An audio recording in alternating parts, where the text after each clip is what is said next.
All right, so this is the last target for key concept 8. We are doing causation versus correlation. Learning goals for this lesson. I can understand the difference between causation and correlation, interpret meanings from a graph, identify the type of correlation given a real-world situation, determine the type of correlation for a problem and whether or not there is causation, and determine whether or not an assumption of causation can be made when there is a strong correlation. Okay, vocabulary for this lesson. Correlation, we've gone over this. You should know what it is. It's the relationship or the lack thereof between two variables in a data set. Meaning, are they related positively, negatively? How strong is the correlation? We've done that before. Causation, however, is where a change in one variable is directly responsible for the change in the other. So you can have correlation, but you may or may not have causation. Okay, like I just said, strong correlation between variables does not necessarily mean that there's causation between the variables.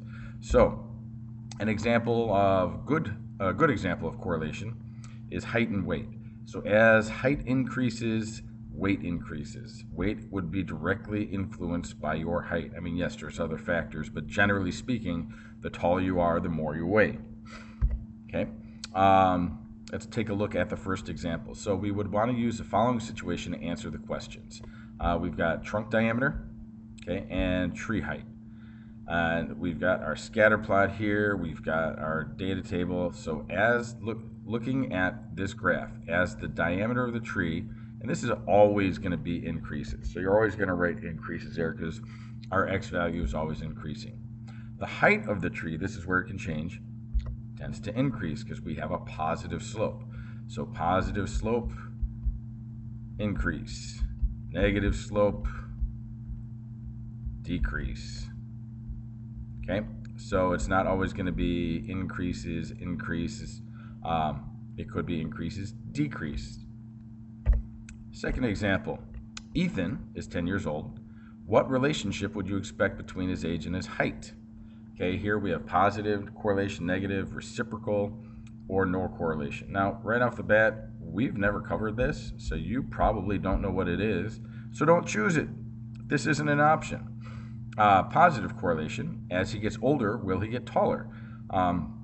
We should probably be a little more specific here and say like over the next 10 years, like until he turns 20, because at some point you do stop growing. But for the sake of this problem, we will say that there is a positive correlation because as his age increases, so will his height.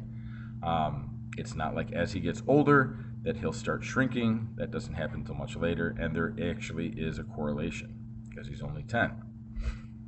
Okay, causation. Here's a good example of a graph that has good correlation, but is not causal. So consumption of ice cream. So as the consumption of ice cream increases, so do drowning deaths. Is the consumption of ice cream responsible for the drowning deaths? No, they're not. You could make the argument that people consume more ice cream in warmer weather and therefore more people go swimming, which in turn means that more people would drown, but ice cream is not the direct result of the drowning deaths. So this is important to understand that. So you've got to ask yourself, does this cause this? And in this case, no, it does not. Okay, third example. For the following situation, determine if there is a correlation. If there is a correlation, is it a causal relationship? Okay, so number of hours practicing shooting free throws and your free throw average. Do you think that the number of hours that you practice shooting free throws will affect your free throw average? And these are the options, that there is a negative correlation with the causal relationship, negative correlation but no causal relationship, positive correlation but not a causal relationship, positive correlation and a causal relationship, or just no correlation. So if I spent, for example, 2 hours every day for a month practicing nothing but free throws, would my free throw average go up? Would it go down? Sometimes it might be helpful to make a chart, so you could say like practicing and just see what makes sense. Average. So the more time I spend practicing, what should happen is that your free throw average should go up. So this is increasing, So it would be a positive correlation. Now, that takes care of that part.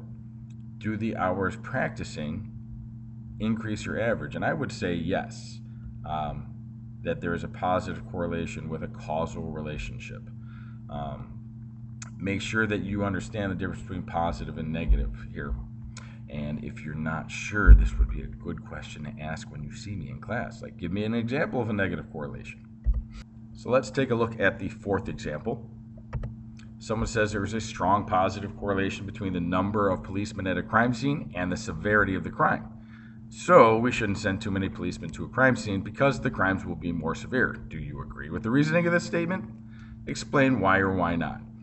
Long answer.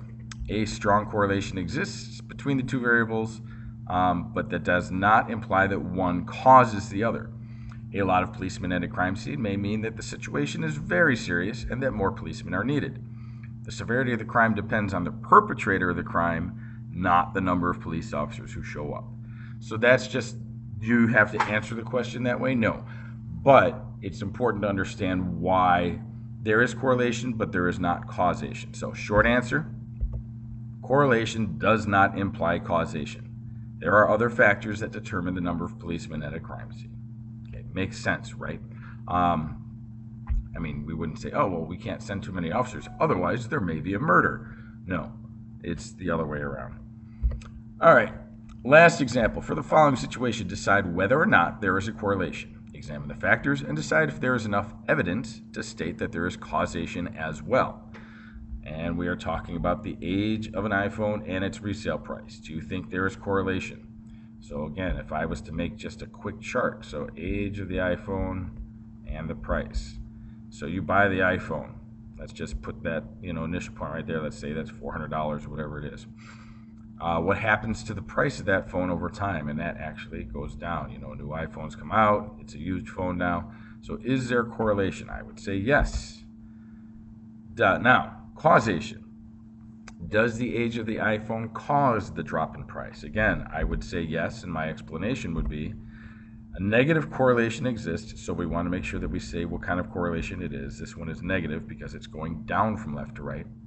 Because as the age of an iPhone increases, so as this goes this way, the price of the iPhone decreases. So this is going down. Correlation also exists because the age of the iPhone causes the price to drop, or decrease in this case. All right, so that is it for key concept 8, causation and correlation. Once you understand it, is a piece of cake. It's all about logic. Does it make sense? Does it not make sense? So if you need help with that logic, if there's something that's confusing to you, please seek me out, ask me questions, and I will answer them for you. Take it easy, guys. You have a lovely day.